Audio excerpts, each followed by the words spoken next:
ler juntos Daniel capítulo 4. O rei Nabucodonosor, a todos os povos, nações e homens de todas as línguas que habitam em toda a terra, paz vos seja multiplicada. Pareceu-me bem fazer conhecidos os sinais e maravilhas que Deus, o Altíssimo, tem feito para comigo. Quão grandes são os seus sinais e quão poderosas as suas maravilhas. O seu reino é reino sempiterno e o seu domínio de geração em geração. Eu, Nabucodonosor, estava tranquilo em minha casa e feliz no meu palácio. Tive um sonho que me espantou. E quando estava no meu leito, os pensamentos e as visões da minha cabeça me turbaram. Por isso, expedi um decreto pelo qual fossem introduzidos à minha presença todos os sábios da Babilônia, para que me fizessem saber a interpretação do sonho. Então entraram os magos, os encantadores, os caldeus e os feiticeiros, e lhes contei o sonho, mas não me fizeram saber a sua interpretação. Por fim, se me apresentou Daniel, cujo nome é Beltesazar, segundo o nome do meu Deus, e no qual há o Espírito dos deuses santos. E eu lhe contei o sonho, dizendo: Beltesazar, chefe dos magos, eu sei que há em ti o Espírito dos deuses santos, e nenhum mistério te é difícil. Eis as visões do sonho que eu tive. Dize-me a sua interpretação. Eram assim as visões da minha cabeça, quando eu estava no meu leito. Eu estava olhando e vi uma árvore no meio da terra, cuja altura era grande. Crescia a árvore e se tornava forte, de maneira que a sua altura chegava até ao céu, e era vista até os confins da terra. A sua folhagem era formosa e o seu fruto abundante, e havia nela sustento para todos. Debaixo dela, os animais do campo achavam sombra, e as aves do céu faziam morada nos seus ramos. E todos os seres viventes se mantinham dela. No meu sonho, quando eu estava no meu leito, vi um vigilante, um santo, que descia do céu, clamando fortemente e dizendo: derribai a árvore, cortai-lhe os ramos, derriçai-lhe as folhas, espalhai o seu fruto, afugentem-se os animais de debaixo dela e as aves dos seus ramos. Mas a cepa com as raízes deixai na terra, atada com cadeias de ferro e de bronze, na erva do campo.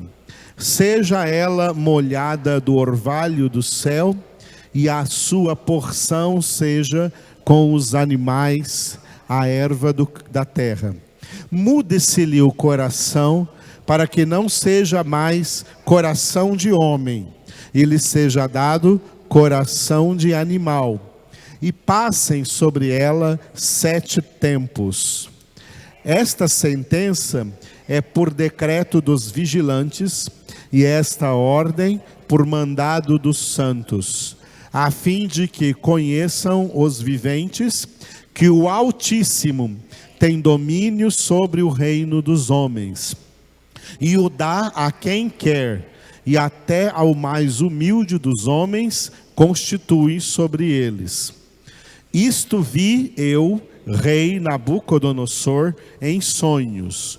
Tu, pois, ó Beltesazar, dize a interpretação, porquanto todos os sábios do meu reino não me puderam fazer saber a interpretação, mas tu podes, pois há em ti o Espírito dos deuses santos. Então Daniel, cujo nome era Beltesazar, esteve atônito por algum tempo, e os seus pensamentos o turbavam. Então lhe falou o rei e disse: Beltesazar, não te perturbe o sonho, nem a sua interpretação. Respondeu Beltesazar e disse: Senhor meu, o sonho seja contra os que te têm ódio, e a sua interpretação para os teus inimigos. A árvore que viste, que cresceu e se tornou forte, cuja altura chegou até ao céu, e que foi vista por toda a terra, cuja folhagem era formosa e o seu fruto abundante, em que para todos havia sustento, debaixo da qual os animais do campo achavam sombra, e em cujos ramos as aves do céu faziam morada? És tu, ó rei, que cresceste e vieste a ser forte. A tua grandeza cresceu e chega até ao céu, e o teu domínio até a extremidade da terra. Quanto ao que viu o rei, um vigilante, um santo que descia do céu e que dizia: cortai a árvore e destruía, mas a cepa com as raízes deixai na terra, atada com cadeias de ferro e de bronze na erva do campo, seja ela molhada do orvalho do céu, e a sua porção seja com os animais do campo, até que passem sobre ela 7 tempos. Esta é a interpretação, ó rei, e este é o decreto do Altíssimo, que virá contra o rei meu senhor. Serás expulso de entre os homens, e a tua morada será com os animais do campo, e dar-te-ão a comer ervas como aos bois, e serás molhado do orvalho do céu, e passar-se-ão 7 tempos por cima de ti, até que conheças que o Altíssimo tem domínio sobre o reino dos homens e o dá a quem quer. Quanto ao que foi dito, que se deixasse a cepa da árvore com as suas raízes, o teu reino tornará a ser teu, depois que tiveres conhecido que o céu domina.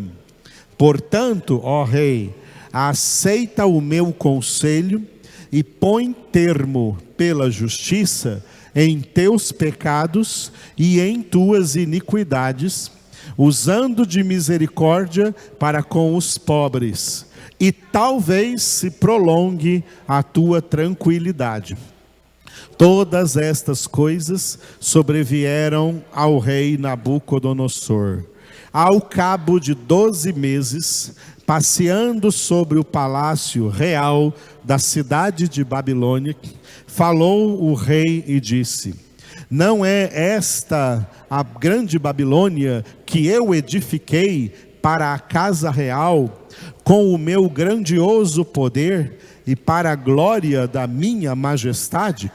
Falava ainda o rei, quando desceu uma voz do céu: a ti se diz, ó rei Nabucodonosor, já passou de ti o reino, serás expulso de entre os homens, e a tua morada será com os animais do campo, e far-te-ão comer ervas como os bois, e passar-se-ão 7 tempos por cima de ti, até que aprendas que o Altíssimo tem domínio sobre o reino dos homens e o dá a quem quer.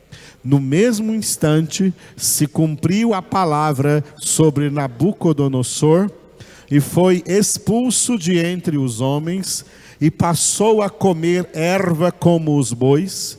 O seu corpo foi molhado do orvalho do céu, até que lhe cresceram os cabelos como as penas da águia, e as suas unhas como as das aves. Mas ao fim daqueles dias, eu, Nabucodonosor, levantei os olhos ao céu. Tornou-me a vir o entendimento, e eu bendisse o Altíssimo, e glorifiquei ao que vive para sempre, cujo domínio é sempiterno, e cujo reino é de geração em geração. Todos os moradores da terra são por ele reputados em nada, e segundo a sua vontade, ele opera com o exército do céu e os moradores da terra. Não há quem lhe possa deter a mão, nem lhe dizer: que fazes? Tão logo me tornou a vir o entendimento, também para a dignidade do meu reino, tornou-me a vir a minha majestade e o meu resplendor. Buscaram-me os meus conselheiros e os meus grandes. Fui restabelecido no meu reino, e a mim se me ajuntou extraordinária grandeza. Agora, pois, eu, Nabucodonosor, louvo, exalço e glorifico ao Rei do céu, porque todas as suas obras são verdadeiras e os seus caminhos justos, e pode humilhar aos que andam na soberba. Nós estamos, então, hoje, na nossa quarta congregação de sábado, passando aqui em cada capítulo do livro do profeta Daniel. Este capítulo de número 4, ele é o último capítulo acerca do reinado deste principal rei da Babilônia aqui, Nabucodonosor. Esse reinado de Nabucodonosor é citado aqui nestes capítulos 2, 3 e 4, que estão divididos da seguinte forma, exatamente em 3 capítulos. Em cada um desses 3 capítulos, Deus levou este rei, que era um rei ímpio, não conhecia a Deus, um verdadeiro adorador de Satanás, tá? Um homem diabólico, um homem maligno. Nabucodonosor não era boa coisa, não, era um homem terrível, era um homem violento, era um homem mau, e se tornou muito poderoso, porque esteve aí no reinado de um dos impérios lá da antiguidade, que teve a sua chance de dominar sobre quase todo o mundo que existia naquela época. Naquela época, o mundo inteiro era dominado, às vezes, por um único império que se fortalecia sobre outros impérios, sobre outros reinos, sobre outras nações. Era como se em toda a terra houvesse uma tentativa de governo único por esse império que dominava sobre todo o mundo. E a Babilônia teve a sua época. Na época desse homem aí, Nabucodonosor, a Babilônia se tornou a mais poderosa nação da terra, conquistando outras nações, inclusive a nação do povo de Deus da antiga aliança, a nação de Israel. Nabucodonosor liderou o exílio, o cativeiro do povo de Israel, tirando toda a nação de Israel da sua terra, que havia conquistado há 430 anos, desde Josué, desde a época de Josué. 430 anos depois, essa nação foi levada cativa pelo Império Babilônico e viveram como escravos lá na Babilônia. Nabucodonosor era um homem ímpio, um homem soberbo, um homem satânico, um homem diabólico. E Deus deu a ele umas experiências para que ele conhecesse que deuses não existem, que o diabo não tem poder, quem tem poder é o Senhor. O único Deus é o Senhor, Deus dos exércitos, Deus de Abraão, Isaque, Jacó, o nosso Deus que nos deu o seu Filho Jesus Cristo. Dentre as experiências que Deus deu a Nabucodonosor, 3 delas foram bem registradas de acordo com esse slide. No capítulo 2 ele teve o sonho com uma estátua, foi uma experiência que ele teve, porque somente Daniel recebeu de Deus a revelação de qual era o sonho e de qual era a sua interpretação. E também esse sonho da estátua falava da futura queda do império de Nabucodonosor.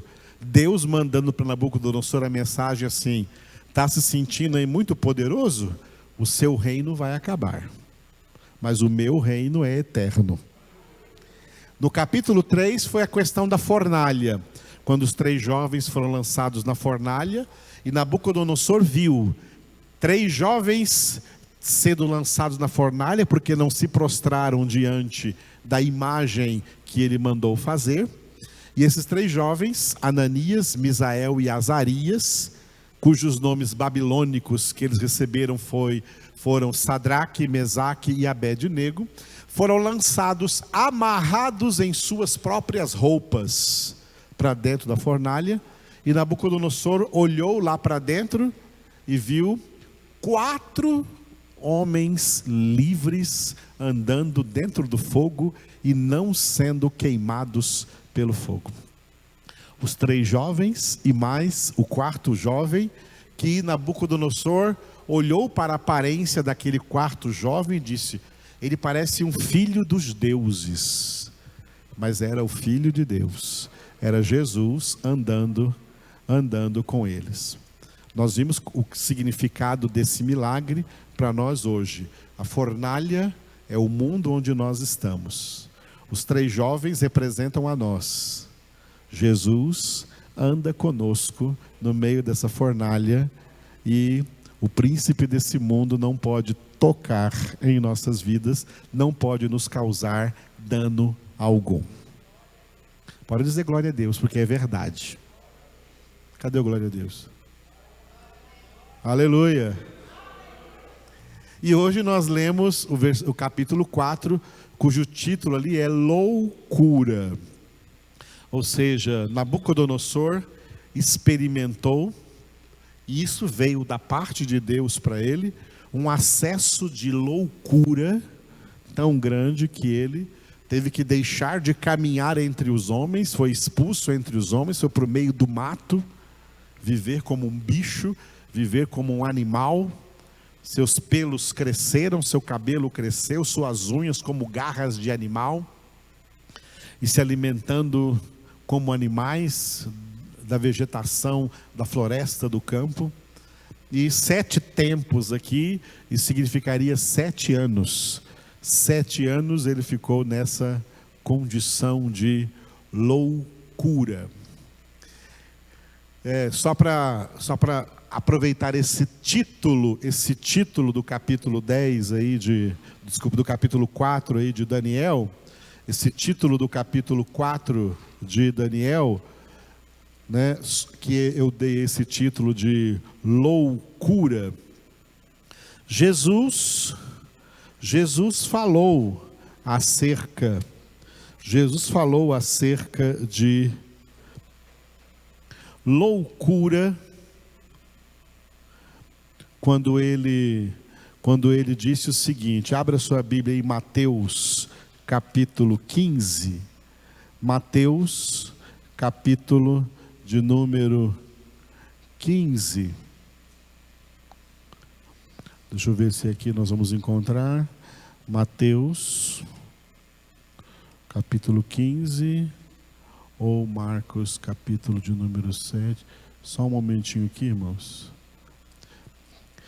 Vamos ver Marcos, capítulo 7. Mateus 15 nos leva para Marcos, capítulo de número 7. Glória a Deus. Eu estou procurando aqui porque o Espírito de Deus falou comigo agora aqui, nessa passagem, eu estou trazendo aqui para vocês. Muito bem. Aqui em Marcos capítulo 7, já vou dizer os versículos que nós vamos ler para vocês. Jesus fala acerca de que na nova aliança que ele veio trazer, tá? Não existirá restrição alimentar. Na antiga aliança existia uma restrição alimentar.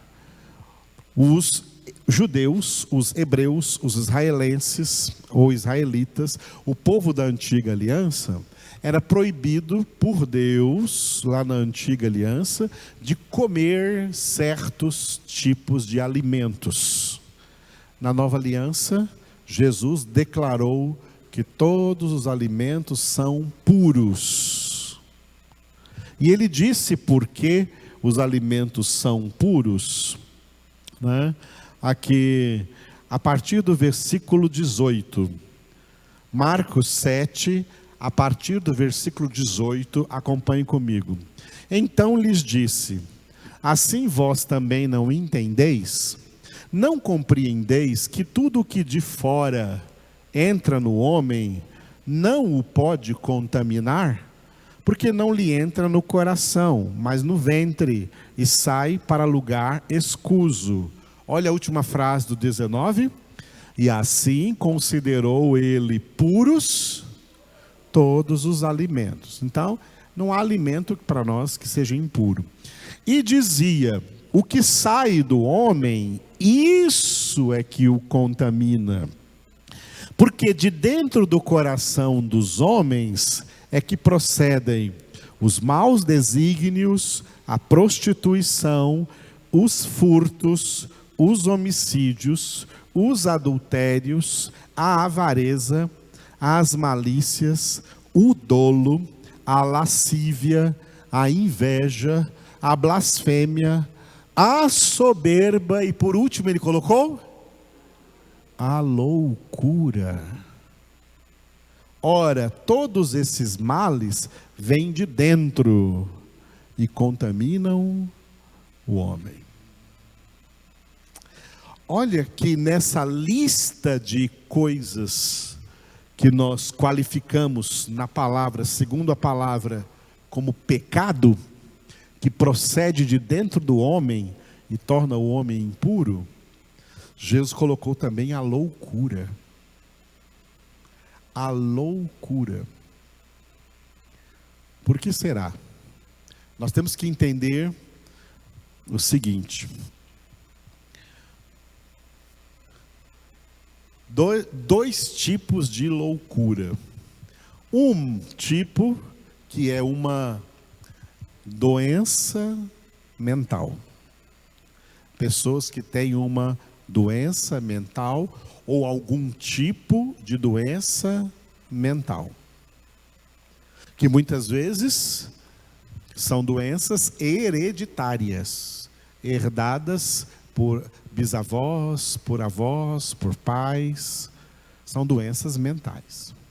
É por isso que Deus também deu aos homens os talentos naturais, e dentre esses talentos naturais deu os talentos medicinais, o talento da medicina, a ciência da medicina, que forma então várias classes de profissionais que tratam da saúde humana e profissionais que tratam aí da saúde mental dos seres humanos.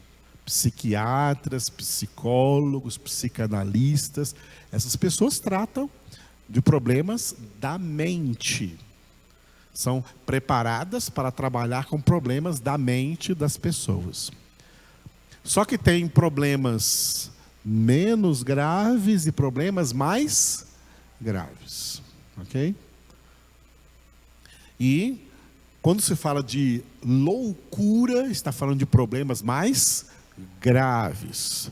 Isso acontece por um problema de saúde. Tudo bem. Jesus não está falando desse tipo de loucura que é um problema de saúde. Quando Jesus coloca loucura aqui nessa lista, ele está falando de um tipo de loucura que é produzida na pessoa por causa da sua situação espiritual, que essa pessoa vive longe de Deus. Gente sem Deus. Pessoas sem Deus estão se encaminhando cada vez mais para uma loucura, uma gente louca. Porque a falta de Deus na vida das pessoas também atinge o seu estado mental.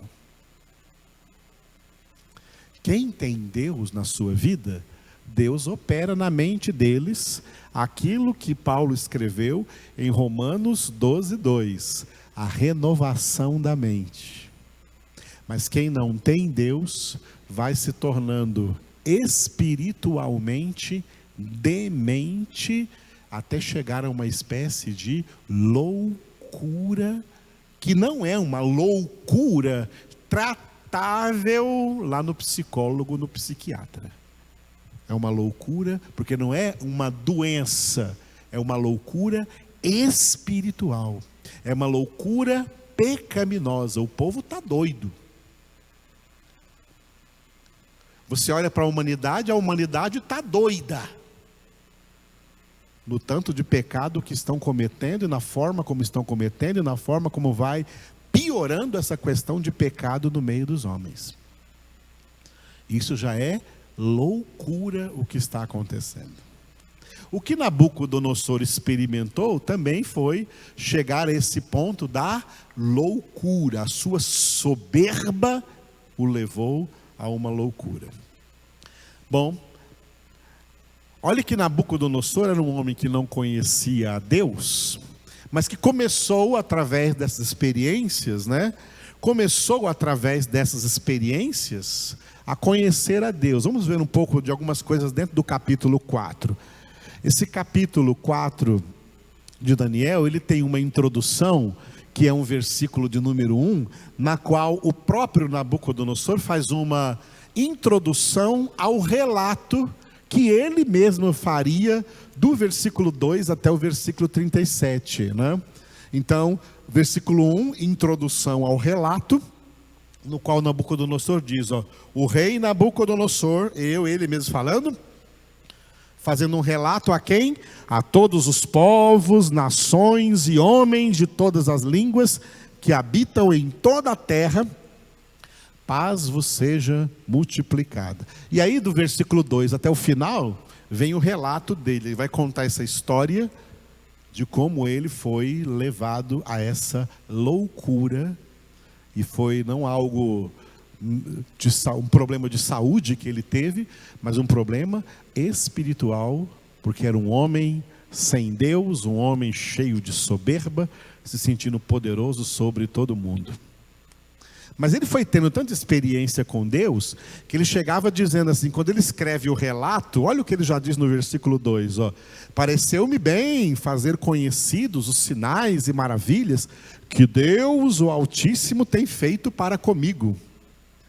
Mesmo sendo um homem ímpio, ele teve muita experiência com Deus. Mas eu adianto, em nenhum momento aqui está escrito que Nabucodonosor foi salvo, que Nabucodonosor foi convertido.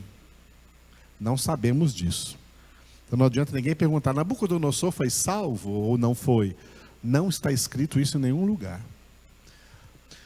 Se ele tivesse sido convertido, eu, Edivaldo, penso que estaria escrito na palavra de Deus para para que nós louvássemos ao Senhor por essa conversão. Mas isso não está escrito que ele foi convertido. Sabe o que isso significa? Que muita gente pode ter experiência com Deus e não ser salvo. E não ser salvo. Mesmo tendo experiência com Deus, não ser salvo. Mesmo tendo experiências espirituais, mesmo recebendo milagres de Deus na sua vida, ou curas de Deus na sua vida, isso não significa ser salvo.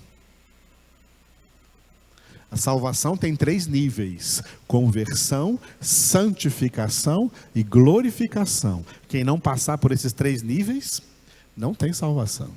Pode experimentar o milagre que for, e pode ter experiência espiritual que for. Então isso é um ensinamento para nós. Mas o que ele diz aqui já fala de Deus como Deus Altíssimo. Mas não sabia falar, por exemplo, que Samuel era um homem que tinha... Samuel não. Daniel, tudo termina com El, né? Daniel era um homem que tinha o Espírito Santo, né? Ele ficava dizendo que Daniel tinha o Espírito dos deuses. O Espírito dos deuses. Que Espírito dos deuses? Daniel tinha o Espírito Santo de Deus na vida dele. Mas Nabucodonosor era ignorante ainda para essas coisas espirituais. Uma das razões pelas quais Deus deu essa fortíssima experiência para Nabucodonosor, de loucura, de ele virar quase que um bicho, um animal, foi para entender uma coisa que ficou repetida nesse relato algumas vezes. A primeira foi no versículo 17, olha só. Esta sentença é por decreto dos vigilantes, e esta ordem é por mandado dos santos, a fim de que conheçam os viventes. Está ouvindo aqui, viventes? Vocês são viventes também, né? São seres viventes? Está todo mundo vivo aí? Está vivo para falar glória a Deus? Ah, então tá, eu pensei que estava morto. Então, é para todos os viventes essa lição aqui que foi dada para Nabucodonosor, tá? Conheçam todos os viventes que o Altíssimo tem domínio sobre o reino dos homens. O reino dos homens, todas as nações da terra. E o dá a quem quer, e até ao mais humilde dos homens constitui sobre eles. Isso confirma o que nós vimos em Daniel capítulo 2, versículo 21, onde Daniel louvou a Deus dizendo que Deus é quem levanta reis e derruba reis. Deus é quem levanta presidentes e derruba presidentes. Não são os homens, não são os eleitores, é Deus quem faz isso. E esse capítulo faz questão de repetir isso de novo no versículo 25. Quando foi dito para Nabucodonosor: serás expulso de entre os homens, e a tua morada será com os animais do campo, e dar-te-ão a comer ervas como aos bois, e serás molhado do orvalho do céu, e passar-se-ão 7 tempos por cima de ti, até que conheças que o Altíssimo tem domínio sobre o reino dos homens e o dá a quem quer. É Deus quem faz isso, tá? É Deus quem faz isso, tá? E repete no versículo 26, tá? Quanto ao que foi dito, que se deixasse a cepa da árvore com as suas raízes, o teu reino tornará a ser teu depois que tiveres conhecido que o céu domina sobre a terra. A terra não tem domínio de nada. O céu domina sobre a terra.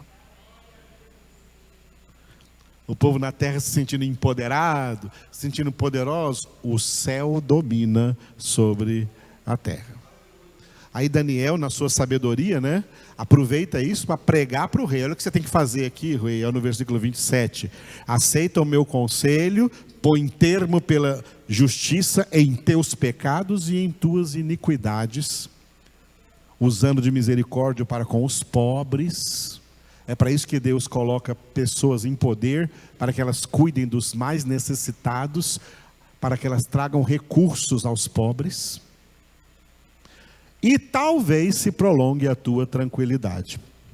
E volta a repetir no versículo 32: serás expulso de entre os homens, e a tua morada será com os animais do campo, e far-te-ão comer ervas como os bois, e passar-se-ão 7 tempos por cima de ti, até que aprendas que o Altíssimo tem domínio sobre o reino dos homens e o dá a quem quer. Está vendo como repete isso nesse capítulo?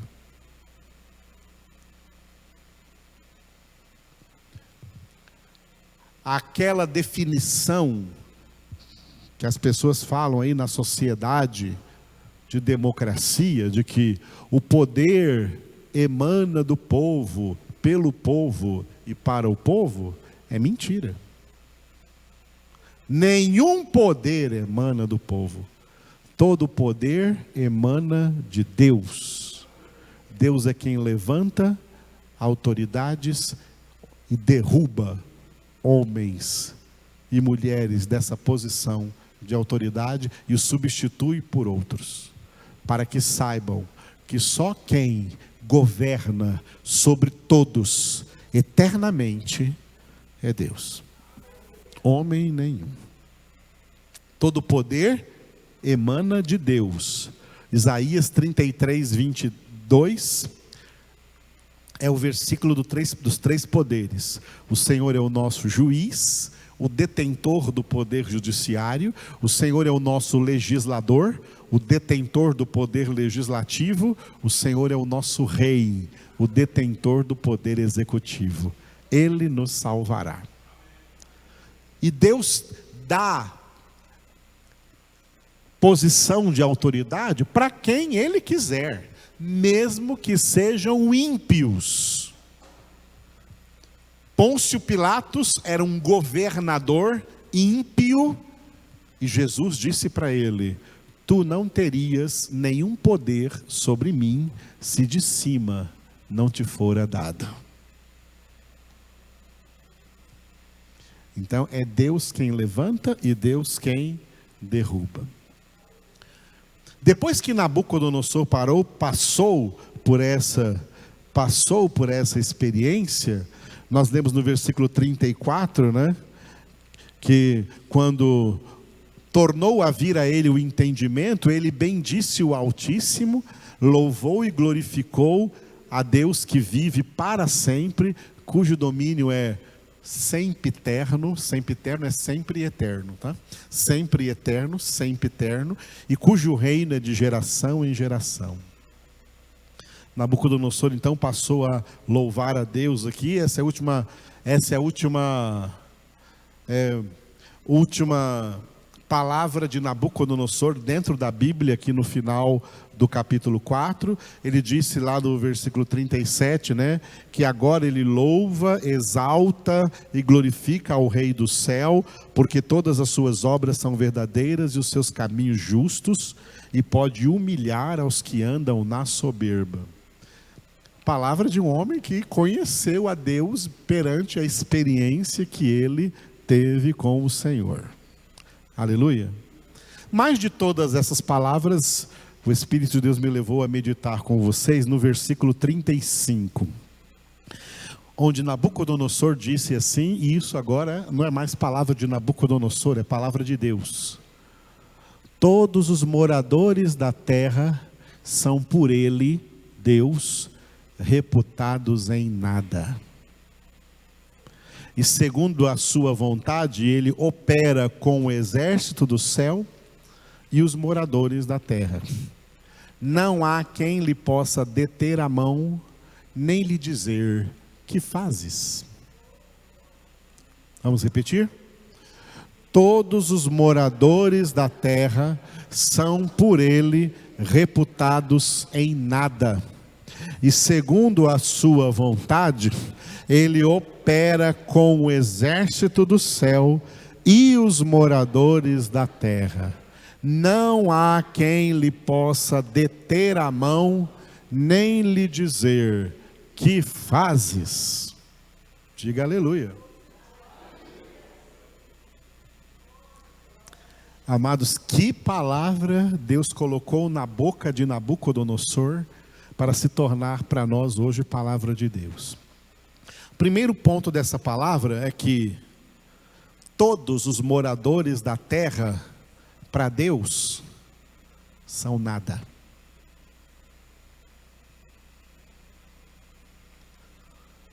Põe a mão sobre você e diga: eu não sou nada. Diz para quem está perto de você: você não é nada. E quem está me ouvindo aí de casa, você não é nada. O que o pecado fez com os homens? O pecado colocou nos homens o desejo de se engrandecer diante dos outros, de passar a ideia, cada homem quer passar a ideia de que ele é alguma coisa. Não é nada. Não é nada. Que bom que Nabucodonosor teve essa experiência de loucura, mas depois teve de volta a recuperação, a racionalidade. O que não aconteceu com o rei Herodes, lá em Atos capítulo do número 12, que estava lá dando uma palestra como rei do Império Romano para o povo dos romanos e judeus com cidadania romana, que estavam na cidade de Cesareia, às margens do mar Mediterrâneo, e o povo começou a louvar aquele rei, dizendo: essa não é a voz de um homem, é a voz de um Deus. Na mesma hora, Deus mandou um anjo ferir o rei Herodes, e ele caiu naquele mesmo instante, ruído de vermes. Não teve a mesma sorte de Nabucodonosor, mas teve a mesma experiência de ser destronado por Deus, de cair morto ao chão, ruído de vermes, para que todo mundo que estava ali dizendo que ele era um Deus, entenda que só o Senhor é Deus, e Ele domina sobre todos os reis, e sobre todos os reinos, e sobre todos os governos, e sobre todas as nações. Ele domina sobre tudo. Aleluia. Nabucodonosor, diante dessa experiência, entendeu: para Deus, os moradores da terra não são nada.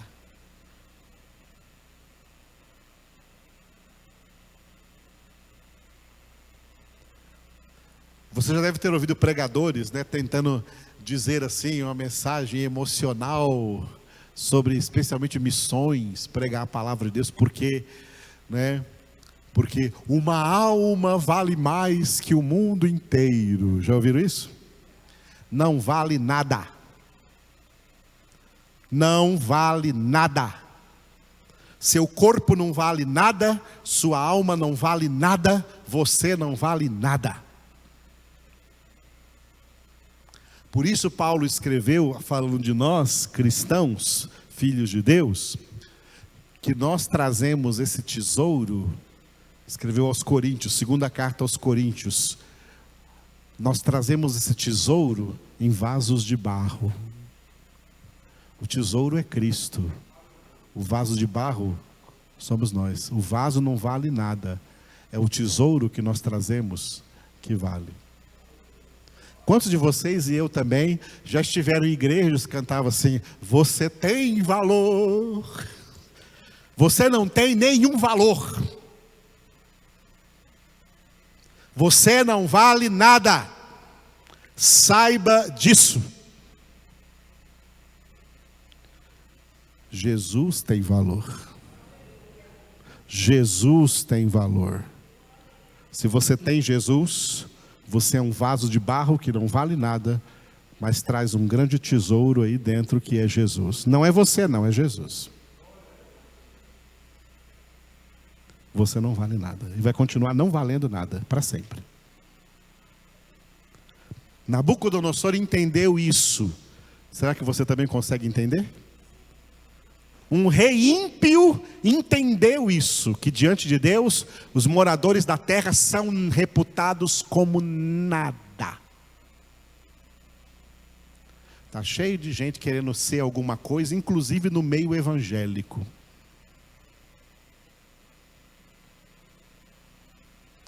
Não sendo nada. E ele continua dizendo, né? Que Deus, o que Deus faz, como Deus opera no mundo, é segundo a vontade dele. E a vontade de Deus é boa, perfeita e agradável, mas ela também é soberana e inquestionável.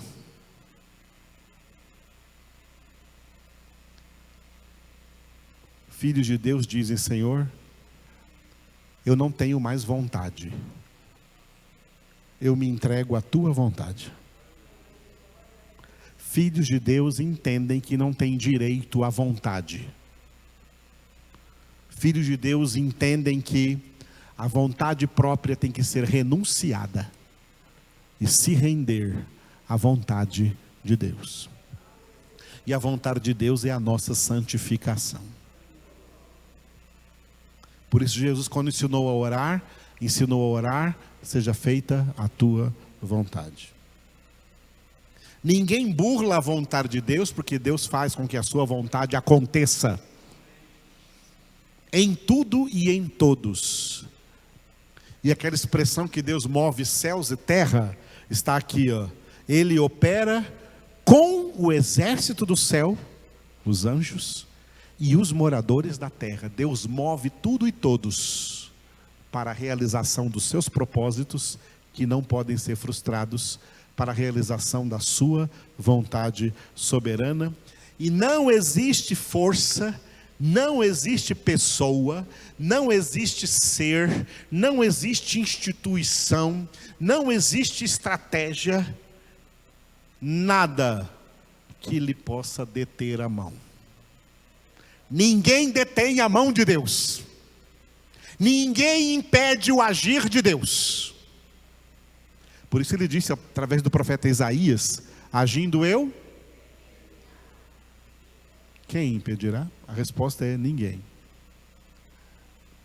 E ninguém nem tem direito algum de perguntar para ele: Senhor, o que o Senhor está fazendo?